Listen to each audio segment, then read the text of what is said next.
স্বামী স্ত্রী দুজনেই পুলিশ অফিসার, এবার পুলিশি পরিভাষায় যদি বলি তাহলে ক্রস এক্সামিনেশন হবে, কে ঠিক বলছেন কে ভুল বলছেন, প্রেম কে কেমন করেছেন সবটাই। তো শুরু করি। কৃষ্ণদা প্রথম আমাদের মধ্যে, ট্রেনিং পিরিয়ড একই সঙ্গে ট্রেনিং করেছেন, কি হয়েছিল প্রথমে, কীভাবে কী মনে হয়েছিল? কিছুই হয়নি। ওদিকে তাকাচ্ছেন কেন, আমাদের দিকে তাকান। আমরা জয়েন করলাম, তার কিছুদিন পরে, দিন 15-20 পরে ও জয়েন করলো। না ও না, তখন হচ্ছে একজন লেডি জয়েন করে, তখন একজন lady officer sub inspector join করছে ট্রেনিংয়ে। হ্যাঁ, তো ন্যাচারালি লেডি অফিসার তো খুব একটা তখন আমাদের সময়টায় আমরা দেখিনি। তো বাঙালি লেডি অফিসার একজন অবাঙালি, একটু ঔৎসুক্য ছিল, তবে সেটা প্রকাশ্যে ছিল না। আচ্ছা, কে কি বলতো সেটা কানে আসতো। এই যে বিভিন্ন রকম কথাবার্তা সর্বদি বলছিলেন যে বিভিন্ন রকম কথাবার্তা বলতো, সাংঘাতিক, মানে ডাল মে কুচ কালা হ্যায়, কেউ বলছে কি পুরা ডালই কালা হ্যায়। আমি কোথাও গেলে কেউ বলছে তুই এখানে বসে আছিস, জানিস তোর কি হতে পারে, মানে প্রায় থ্রেটনিং আর কি। তো এইসব করেছি, টিটকিরি নয় কিন্তু জাস্ট মজা করা। হ্যাঁ, টিটকিরিও করেছে, প্রচুর টিটকিরি করেছে। সে তো হতোই, সে তো ওই সময় আমাদের মোটামুটি একই বয়স। তো ওই সময়টার কথা ভাবলে যেরকম কথা হয়ে থাকে সেরকম আপনিও বলতেন? হ্যাঁ, আমি বলতাম না, আমি শুনতাম বেশি। আমি সত্যি কথা বলছে একদম। আচ্ছা, বলতো না কোনোদিন? কোনোদিন বলেনি এরকম? 1 বছর আমরা ট্রেনিং করেছি একই সাথে, একই সেকশনে, আমরা 1 নম্বর সেকশনে ছিলাম, মাঠে আমরা একসাথে দাঁড়াতাম। 1 বছরেও কৃষ্ণেন্দুর সাথে আমার কোনোদিন কোনো কথা হয়নি, না ও আমার সাথে কোনোদিন কথা বলেছে না আমি বলেছি। ঠিক বলছে? হ্যাঁ, একদম। কেন কথা বলেননি? ইন্টারেস্ট ছিল তো? ইন্টারেস্ট ছিল তো? ইন্টারেস্ট তো ওই বয়সে না, ইন্টারেস্ট তো অনেকের ছিল। ও আচ্ছা, মানে one of them are you, সেটা তো ব্যাপার না, প্রকাশ ছিল না আমার। আচ্ছা, কি মনে হয়েছিল প্রথম দিকে? মতো প্রথম দিকে এই কন্টিনিউ করতে পারবে না। হ্যাঁ, মানে চাকরি তো কন্টিনিউ করতে পারবে না? ট্রেনিংও কন্টিনিউ করতে পারবে না, চাকরি তো দূরের কথা। হ্যাঁ, ট্রেনিং না কন্টিনিউ করতে পারলে চাকরির প্রশ্ন আসছে না। হ্যাঁ, যে খাওয়া পড়া ফ্যামিলির মেয়ে এসছে, চোখে সানগ্লাস পরে, জয়েন্টটা সানগ্লাস পরে এসছে, তো এ কন্টিনিউ করতে পারবে না, টিকতে পারবে বলে মনে হয় না। আর তারপরে কি হলো? মানে এই তো দেখা হলো, তারপরে দেখা হলো, সর্বরিদি চলে গেল, ইংলিশ চলে গেল, নর্থ বেঙ্গল আমিও গেছিলাম। ট্রেনিং পিরিয়ড শেষ, ট্রেনিং পিরিয়ড শেষ, প্রবেশন পিরিয়ড শুরু, ফার্স্ট ইয়ার প্রবেশন। কাজ করলেন, কাজে ঢুকলেন, কাজ শেখা শুরু হলো। একদম। কোনো যোগাযোগ ছিল নিজেদের মধ্যে? না, ওদের সাথে তখন তো মোবাইল ফোনের চালু ছিল না। ও আমাদের রায়গঞ্জে এসেছিল মনে হয় ডিউটি করতে, তখন উমেন অফিসার ডিপার্টমেন্টে কম ছিল। ঠিক, তখন আশেপাশের জেলা থেকে ওমেন অফিসারকে নিয়ে আসা হতো। তখন দেখা হয়েছিল? তখন হ্যাঁ, তখনই দেখা হয়েছিল। এবং ইনফ্যাক্ট আমি মনে হয় অন্য কোনো বাইরে একটা ডিউটিতে ছিলাম, আমাকে আইসি সাহেব ডাকালেন, এসে দেখি বড় সাহেব বসে আছেন, রাজকানুজিয়া সাহেব, বড় সাহেব, তখন এসপি পশ্চিম মেদিনীপুর, পশ্চিম দিনাজপুর। তো তার আগে মনে হয় ওর সাথে বড় সাহেব ইন্টারভিউ করেছেন, ও বলেছেন আমার ব্যাচমেট এখানে আছে, আমরা 3 জন ছিলাম। আচ্ছা, তো সাহেব ডেকে আমাকে বললো যে ব্যাচমেট এসছে, ওর ডিউটি হবে, পুরো ডিউটিটা দেখে নাও, কোথায় কি খাবে। ওর একটা টিমও এসেছিলো, ওর সাথে আরও অফিসার এসেছিলো এবং ফোর্সও এসেছিলো সম্ভবত মালদা থেকে। তো পুরো টিমটাকে দেখভালের জন্য দিয়েছিল, ও যেখানে যেখানে যাবে আমাদের গাড়ি নিয়ে ওই সব জায়গায় যেতে হবে, মানে ফলো করা। কেন? তখন মহিলাদের মনে হয় মহিলাদের সিকিউরিটি, মহিলা পুলিশকে সিকিউরিটি দেওয়ার জন্য মনে হয় আমাকে ডেপুট করা হয়েছিল। এটা আমার সোফার মাই নলেজ। রাগ হলো না? না, রাগ হয়নি। মহিলা, স্মার্ট মহিলা এসছে, ব্যাচমেট আরও অনেক মহিলাকে নিয়ে এসছে, সেটা আই ওয়াজ প্লিজড। ভালো লেগেছিল। ন্যাচারালি তখন আমাদের চাকরি জীবন শুরু। আচ্ছা, তো সেই সময় হ্যাঁ 23-24 বছর বয়স এই অবস্থা। তো তারপরে এই যে দেখা হলো তাতে কি সেই সময় হালকা হালকা না না না না সেই সময় আমি সেরকম কিছু ইন্টারপ্রেট না। করি, হ্যাঁ সেই সময় আমার সঙ্গে যে মহিলারা ছিলেন আর কি, তারা সাব ইন্সপেক্টর নয়, কনস্টেবল, তারা বলছিল দিদি মালটা কি আনম্যারিড? আমি বললাম কোনো লাভ নেই, ধারে কাছেও যাস না, যা মুখ, ওরে বাপরে তোকে গালাগালি দিয়ে ঠিক করে দেবে, খবরদার কাছে যাস না। সেটা কি নিজের টার্গেট ছিল বলে না? একদমই না, একদমই না। ও তো সারা 1 বছরে আমার সাথে একবারও একটাও কথা বলেনি, মানে ট্রেনিং পিরিয়ডে। হ্যাঁ মানে কোনোদিন কথা বলেনি। আমি সবার সাথে কথা বলতাম, 1 নম্বর সেকশনে আমরা ছিলাম ফ্রেশাররা সবাই, কোনোদিন কথা বলেনি। ওর শত্রু মানে আরও যে সমস্ত ছিল ওর যারা খুব বন্ধু তারা কথা বলেছে। এরপরে যোগাযোগটা কিভাবে হলো? মানে আবার নতুন করে যোগাযোগ মানে আমি সিএম সিকিউরিটিতে এলাম দিনাজপুরের, পশ্চিম দিনাজপুরের। আমার ট্রেনিং কমপ্লিট করে এখানে ইন্টারভিউ হয়েছিল একটা, ওই যেহেতু তখন প্রোটেকশন তৈরি করা হলো কলকাতা অ্যান্ড অ্যাডজয়নিং যে জায়গায় যাদের রেসিডেন্স সেই রকম 15 জন মতো এরকম ডাকা হয়েছিল। অনেকে জয়েন করেনি, কিন্তু তখন আমাদের ডিআইজি সিকিউরিটি সাহেব ছিলেন কেজে সিং আইপিএস। তো তখন সিএম এর জন্য একটা স্পেশাল উইং এর কনসেপ্ট শুরু হলো। আচ্ছা, স্টেট গভর্নমেন্ট তার আগে ছিল না। ঠিক, তাই সেখানে জয়েন করলাম। ও জয়েন করলো কিছুদিন পরে। এই পরে যোগাযোগটা মানে কিভাবে এটা এলো, জায়গাটা এলো? যোগাযোগ মানে আমরা টিফিনে বেরোতাম হয়তো একসাথে। আমার পরের ব্যাচের সমিত ঘোষ বলে একজন ছিল, আমার আগের ব্যাচের পিনাকি ছিল, মিহির ছিল, এরা সব ছিল। বলেছিল কে প্রথম এটা করেছিল, মানে প্রথম কাছে এসেছিল ওই কাছাকাছি আর কি জানি না, বলতে হবে, এড়িয়ে যাচ্ছে না কে প্রথম কাছে এসেছিল। আমিই কাছে গেছিলাম বলতে গেলে। আচ্ছা, কিভাবে? আমার দায়িত্ব নিতে ভালো লাগে। ও ঠিক আছে, সেই জন্য আমি দায়িত্ব নিয়েই বলছি যে আমি এসেছিলাম, কারণ অনেক দিন আগের গল্প। 35-40 সব মনে আছে, কিন্তু যাই হোক। তো তারপরে এই প্রেম হয়েছিল না সরাসরি বিয়ে? না, সরাসরি বিয়ের আগে তো একটা গ্রাউন্ড তৈরি করতে হয় না, সব খেলার আগে যেমন প্র্যাকটিস হয়, ওয়ার্ম আপ হয়।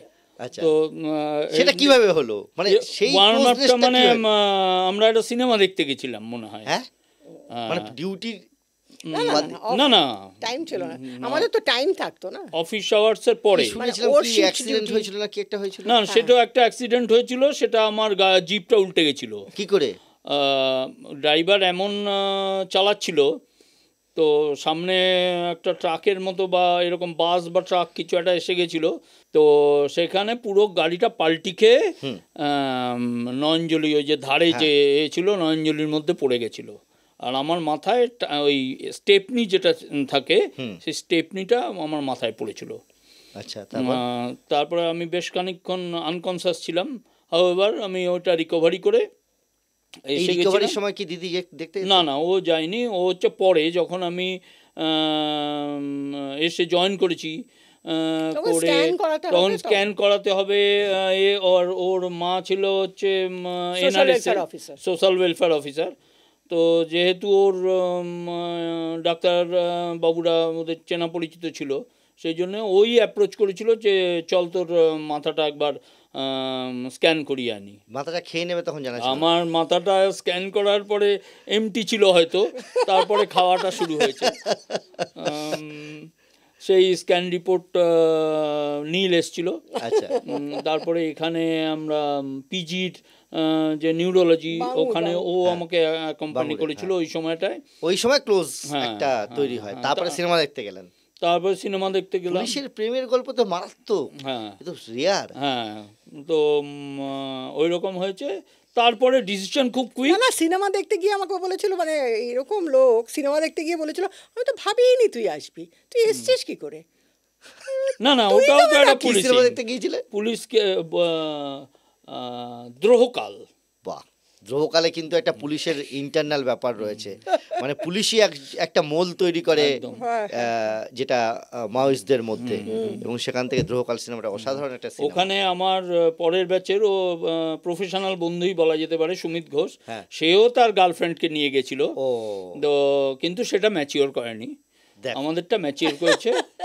বিকজ দুজনেই প্রথম থেকেই খুব মেন্টালি স্ট্রং ছিলাম। তাহলে দাদা এই যে চাকরি করতে গিয়ে বিভিন্ন জায়গায় পোস্টিং হয়েছে, দুজনে নিশ্চয়ই আলাদা আলাদা পোস্টিং, তখন ফ্যামিলি লাইফ হ্যাম্পার করেনি? হ্যাম্পার হয়েছে, এমনও হ্যাম্পার হয়েছে আমি পোস্টিং আছি বর্ধমানে, ওর হঠাৎ করে পোস্টিং হয়ে গেল মালদা।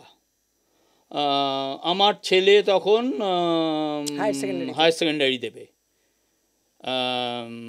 তো হায়ার সেকেন্ডারি দেবে না, স্কুল ফাইনাল দেবে সম্ভবত, মানে যাই হোক ওই সময়টায়। তো আমার বড় সাহেব তখন ভাস্কর মুখার্জি সাহেব ছিলেন, তো ওনার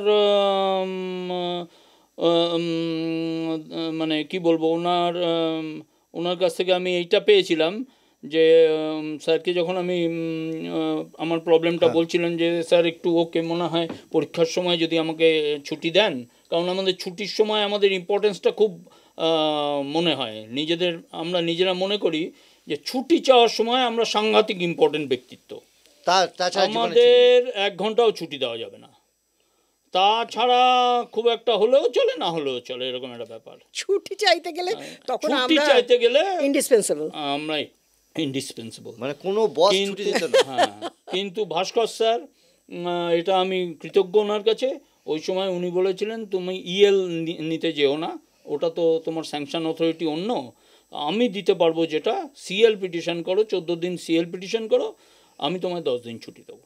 এই যে পুলিশ ডিপার্টমেন্টে মহিলাদের এত সমস্যা, এত কিছু সর্বদাই বলে, মনে হয়েছে কখনো যে সত্যি এগুলো সমস্যা? এখনো মহিলা অফিসারদের সমস্যা আছে। কীরকম? এখনো ঠিক মহিলাকে আমরা পুরুষ কি বলবো প্রধান বিভাগগুলোতে আমরা সেইভাবে নিতে পারি। আমার দেখা আরও মহিলা ভালো পুলিশ অফিসার ওর পরে জেনারেশনে আমি দেখেছি। আচ্ছা। এবং দে আর কয়েকজন তো মোর দ্যান পুরুষ পুলিশ অফিসার, তাদের কাজ করতে সমস্যা আছে, তাদের কাজ করতে সমস্যা হচ্ছে। সঠিক। তাকে কনফারেন্সে সে সিভিল পোশাকে গেছিল, আমারই এক ওসি মহিলা অফিসার যে পুরুষ অফিসারকে হারিয়ে দিতে পারে, সে সিভিল পোশাকে গেছিল এবং সেটা আরেকজন police officer, senior police officer আমার বড় সাহেবকে রিপোর্ট করেছিল, দেন বড় সাহেবকে। বড় সাহেব কনফারেন্সে বলছে তুমি যদি মলেস্ট হয়ে যাও। এতটা খারাপ কথা।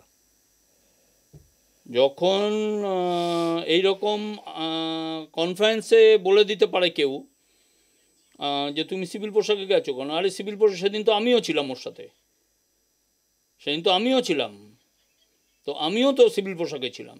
ডিপার্টমেন্টে বন্ধু হয়েছিল বা বন্ধু হয়? ডিপার্টমেন্টে বন্ধু হয় না, ডিপার্টমেন্টে মানে প্রফেশনে বন্ধু হয় না, কিন্তু ভালো লাগা, কাছাকাছি থাকা, অ্যান্টেনার ওয়েভলেন্থ মেলা, এই ব্যাপারগুলো থাকে। দিদি কি বলে? আমার তো মনে হয় যে ডিপার্টমেন্টে মহিলাদের থেকে নাকি বেশি শত্রু হয়।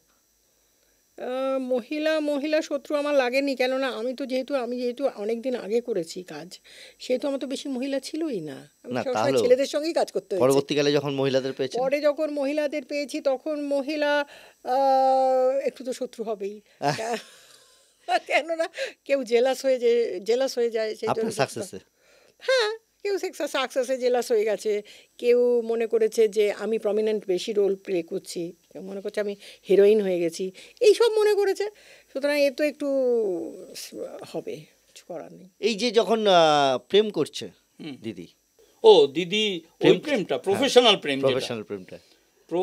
প্রেমটা করছে, তখন তো আমি শিফটিং ডিউটি করছি, তখন তো আমি এসওজিতে মনে হয়। কোথায় ডিউটি? তো বলছে রাত্রেবেলা আপনি পাশে শুয়ে আছেন, না থেকে তখন তো আমি এসওজিতে। হ্যাঁ, এসওজি। সুতরাং আমার তখন এসওজি মানে স্পেশাল অপারেশন গ্রুপ, সিআইডি। হ্যাঁ। তারপর সুইট ড্রিম, কৃষ্ণেন্দু পাশে শুয়ে আছে, ঘুমাচ্ছে, আমি প্রেম করেই যাচ্ছি। যেহেতু কৃষ্ণেন্দু আর আমি একই সেম প্রফেশন, তো একদমই এই ব্যাপারটা খুব এনকারেজ করতো আর কি, হ্যাঁ প্রেম করো এরকম একটা ব্যাপার আর কি, এত এনকারেজ করতো, মানে সবাই হেসে ফেলতো। আমি জানি তো ফিসফাস হচ্ছে মানে অপরাধী ধরার জন্য করছে কিনা সেটা কোনোদিন চেক করেছেন, ক্রস চেক করেছেন? না, আমি তো জানি, I was very much involve with her প্রত্যেকটা অপারেশন।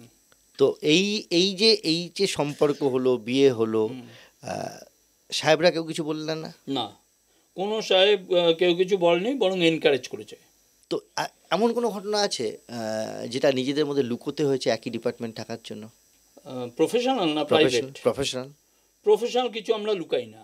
না, একজন আরেকজনকে মানে ডিপার্টমেন্টের মধ্যে থাকে তো, হয়তো দুটো আলাদা আলাদা সেকশনে কাজ করছেন, সেকশনের কিছু গোপন ব্যাপার না, থাকে। সব তো আমরা ডিসকাস করি না।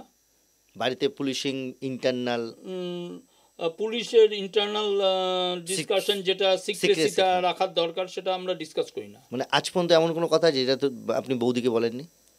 বলিনি, প্রচুর আছে। হ্যাঁ, প্রচুর প্রচুর ঘটনা। হ্যাঁ, প্রফেশনাল কথা প্রচুর আছে যেটা ও জানে না। পার্সোনালও আছে হয়তো, আমি জানি না। কি বলছি, কী করে জানবো বলো? সারাটা জীবনে তো বাইরে ছিল। ভগবানপুর, হাওড়া, মুর্শিদাবাদ, এই মেদিনীপুর, বর্ধমান, সব জায়গায় বাইরে ছিল। সুতরাং আমি কি করে? পুলিশের পার্সোনাল সিক্রেসি বেরিয়ে আসে। না না, সে বেরিয়ে আসার মতো অত দূর যাওয়ার ক্ষমতা নেই। পার্সোনাল সিক্রেসি মাটি চাপা দেওয়া যায় না, কিন্তু প্রফেশনাল সিক্রেসি কোনোদিন বেরোয় না। আরে আমি কতবার ইন্সপায়ার করেছি, কোনোদিন বেরোয় না। আমি কতবার ইন্সপায়ার করেছি, একটা কাজের লোক মিনিমাম রাখো। কেননা তুমি কাজের লোক না রাখলে মনে হচ্ছে ইন্টারসেপশন করি। না, ইন্টারসেপশন মনে হয়নি। শোনো না, আমি বলেছি একটা কাজের লোক মিনিমাম রাখো। আমি ভেবেছিলাম যে কাজের লোক রাখলে নিশ্চয়ই ও ফেঁসে যাবে, আর ফেঁসে গেলেই আমি তখন যাবো মাসিয়া হয়ে। আচ্ছা, আমি তোমায় উদ্ধার করতে এসেছি, তাহলে একটু অব্লিগেটেড থাকবে। কাজের লোকই রাখলো না জীবনে, না, সারা জীবন কাজের লোকই রাখলো না। ভয়ে, নিজের ভয়ে, এত মহিলাদের ভয় পায় কি বলবো। আমি তো নিজের রুম নিজে ঝাড় দিতাম, এখনো তো আমি ঝাড় দিই। না, মহিলাদের কৃষ্ণেন্দু প্রচন্ড ভয় পায়। ওই যে বলছে মহিলাদের ভয় পায়। ভয় পায় মানে তো কিছু ইনসিডেন্ট আমাকে সাহেবরাই, সিনিয়র সাহেবরাই আমাকে ব্রিফ করতেন। আমরা আগে সাহেবরা ব্রিফ করেছেন বলে ভয় পাচ্ছে। না না, সাহেবরা ব্রিফ করেছেন, মানে প্রফেশন যা হবে সব প্রফেশনালি। আপনি প্রফেশনের কোনো গোপন কথা কোনোদিন? না গো, আমার এত গোপন কথা নেই যেটা ওকে বললে আমার প্রচণ্ড ক্ষতি হয়ে যাবে, এরকম কোনো গোপন কথা নেই। কারণ আমি জানি ও আমার থেকে বেশি গোপন করবে। বেড়াতে গিয়েছেন কোনোদিন? হানিমুনে গিয়েছিলেন? আমাদের বাইরে যাওয়াটা হয়নি, কারণ ও যখন ছুটি পেত তখন আমি পেতাম না, আমি যখন ছুটি পেতাম তখন ও পেত না। হানিমুনে আমরা গেছিলাম নর্থ বেঙ্গল। বলো না অত দুঃখের জীব, অত দুঃখ কেঁদে ফেলবো আমি, সেটা চাপে জাস্ট সম্ভব নয় আমার বলা, কেঁদে ফেলবো আমি। বিয়ের পরে নর্থ বেঙ্গল যেতে পেরেছি, তখন যেতে পেরেছি এই কারণেই, তখন সাক্ষী দিতে গেছিলাম। এইরকম মানে হানিমুন নয় তো তাহলে? ওটাই হানিমুন তো। ও আপনি ওটাকে এস্টাবলিশ করবেন? হানিমুন ছিল, হানিও ছিল, অসম্ভব, সাক্ষীও ছিল, অসম্ভব। আমি কিছুতেই স্বীকার করতে পারবো না। কেন না, ও গেল সাক্ষী দিতে, আমাকে নিয়ে গেল একটা হোটেলে, সে হোটেলটা জঘন্য ছিল। আমি এত বাজে হোটেলে আমি থাকি না। আচ্ছা, তখন একটা ভালো হোটেলে নিয়ে গেল, নিয়ে গিয়ে কোথায়? নর্থ বেঙ্গলে রায়গঞ্জ। হ্যাঁ, রায়গঞ্জে তো ঘোরার জায়গা নেই দাদা। ঘোরার জায়গা তো দার্জিলিং। হ্যাঁ, ঘোরার জায়গাটা শুনে নাও। তারপরে আমার একটা হোটেলে ফেলে দিল, ফেলে দিয়ে মাল হাওয়া। আচ্ছা, আমি বসে আছি প্রচণ্ড প্রেম একটা ভাব করে, যে আসবে, এসে আমরা দুজনে মিলে একসাথে খাবো, তারপরে দুপুরবেলা আমরা একসঙ্গে থাকবো, অনেক কিছু ভাবছি আর কি, অনেক কিছু কল্পনা করছি। এলোই না। কেন?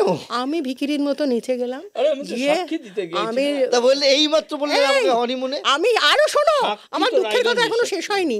আমি নিচে গিয়ে ছেলেটাকে জিজ্ঞেস করবো এখানে কোথায় খাওয়া যাবে। বলো এই তো সোজা চলে যান, দেখুন ওখানে বাঁশ দেওয়া ঘেরা হোটেল আছে, ওখানে চলে যান। একটা বাঁশ দেওয়া ঘেরা হোটেলে কোনো ক্রমে খেলাম, খেয়ে দিয়ে বাড়ি, পুলিশের চাকরি ফলে অভ্যাস আছে, খেয়ে নিলাম। খেয়ে নিয়ে ঘরে ঢুকলাম, একটা বন্ধু নিয়ে চলে এলো। তারপরে এলো বিকেলবেলা, নাচতে একটা বন্ধু নিয়ে চলে এলো। বন্ধু না, ও জুনিয়র, আমার লোকাল ছিল, গার্জিয়ান ছিল। লোকাল গার্জিয়ান না, লোকাল আমি বললাম না, লোকাল কানেকশন বলা যেত। আচ্ছা, লোকাল কানেকশন নিয়ে চলে এলো। হ্যাঁ, লোকাল কানেকশন নিয়ে চলে এলো। আমি লোকাল কানেকশনের দিকে তাকিয়ে থাকলাম, ভাবলাম মালটা কখন বেরোবে। দেখলাম কোনো লাভ নেই, আমাকেই বেরিয়ে যেতে হলো। কেন? মানে ওর বাড়িতে আমাকে নিয়ে গেল, বিশাল জয়েন্ট ফ্যামিলি। নর্থ বেঙ্গলে তুমি যদি ওখানকার লোকের সাথে, আমি দীর্ঘদিন ছিলাম, অত্যন্ত ভালো লোক। ওখানে আমি সাক্ষী দিতে গিয়ে কোনোদিন হোটেলে থাকিনি। ঠিক, মানুষ এত মানে কাছে ছিল যে পুলিশ কি কে জানার ব্যাপার নেই। মানুষ আমাকে বাড়িতে নিয়ে গিয়ে আলাদা ঘর মন ছেড়ে মানুষ থাকলে তো হবে না, কি জ্বালা। আচ্ছা আমাকে নিয়ে গিয়ে একটা লোকের বাড়িতে ফেলে দিল, সেই লোকগুলোকে আমি কাউকে চিনি না, আমি কোনোদিন দেখিনি, এরা আমার পরিচিত নয়। তখন তো আপনি পুলিশ নন, তখন তো আপনি নারী স্ত্রী হিসেবে গিয়েছেন। আমি অবাক, এবার আমি পুলিশ নই তখন, পুলিশ হিসেবে তো আপনি যেখানে সেখানে ঢুকে এবার ডাক্তার আমাকে সঙ্গে কথা কিভাবে বলতেন। দেখছে, আমাকে দেখছে একটা ছেলের বউ, ঠিক। এবার জিজ্ঞেস করছে তোমার শ্বশুর বাড়িতে কে কে আছে, আপনি তখন তুমি রান্না করো কিনা, সাধারণ হওয়ার চেষ্টা করছেন। এবার হ্যান্ডরালি ছেড়ে আপনি সাধারণ মানুষ তখন। সারাটা দিন না আমি শুতে পারলাম না আমি বসতে পারলাম, সারাদিন শুধু ওদের চর্চা করে গেলাম, মানে ওরা যা যা জিজ্ঞেস করছে তার আনসার, এই হচ্ছে আমার হানিমুন। তারপরে রাত্রিবেলা আমাকে কি করলো না, বাসে তুলে দিল একা। হ্যাঁ না ওই এলো বাসে তুলে দিল, বাসে তুলতে ওই লোকগুলোই এসছিল, ও মনে হয় পরে লাস্ট মোমেন্টে বাসে ওঠার মতো, মানে কষ্ট করে উঠতে হবে এখন বাবা। মানে একদিনের জন্য গেলেন, তারপর সারাদিনটা ওই রকম থাকলেন, সেই রাতেই আবার বাসে চাপলেন, ব্যাক। হ্যাঁ এই হচ্ছে হানিমুন। তো মুনটা কোথা থেকে এলো আমি জানি না গো, কখন বললো হানি কোথায় মুন আমি দেখিনি, আমি তোমার পুরো মুন তো always existing, sun also existing. Where? In the sky. আমরা দেখতে পাই না। Honey always existing. মধুর মুখে। আচ্ছা এটা বোঝাতে পারি না।